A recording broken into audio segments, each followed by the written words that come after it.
Now let's look at situations with runners at second, with base hits to the outfield. Let's start again with a base hit to the left side of the field. You have a runner at second. Again, the theory is throw to the advanced base.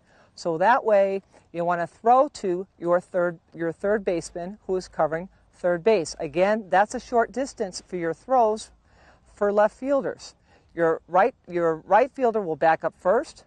Your center fielder will back up second. Your second base person will be at second. And your shortstop basically will be somewhere in between. Okay? Again, advance away from the baseline. And that's critical too, because if there's contact between your runner and that shortstop, what is that called?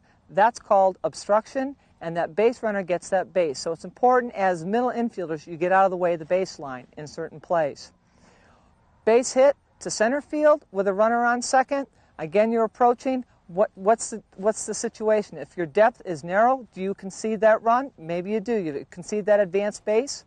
So what you do is you want to prevent the trail runner from going to second. Where do you throw the ball? Your first look always will be to that lead runner.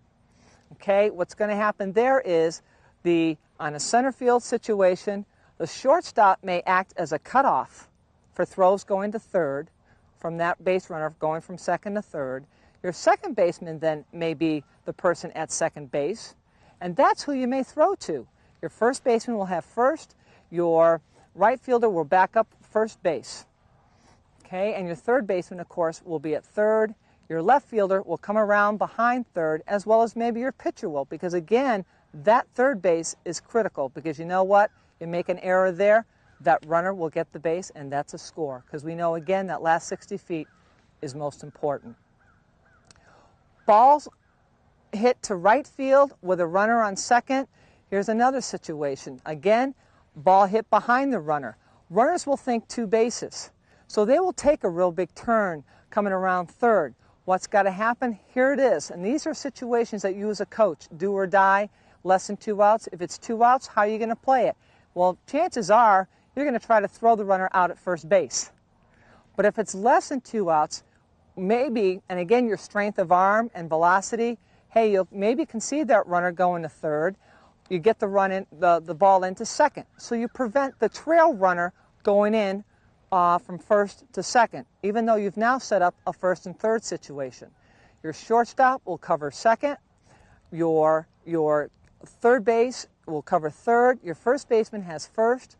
Your second baseman is out there a little bit with the right fielder. So you can make adjustments, or you can play it this way. If you have a play at third, for sure off right field, then what you can do is you have your third baseman come off the bag and is a cutoff. You have your second base person at second, just in case. And if we don't get to play at third, the shortstop can cut it to prevent the runner from going from first to second. So even though we then didn't have a play, we took a chance to try to get the runner at third. We didn't get it, and yet we prevented the trail runner from going into what we call a scoring position. So now, maybe we don't have an out, so now what we have is a first and third situation instead of a second and third situation. You now have one runner in scoring position as opposed to two.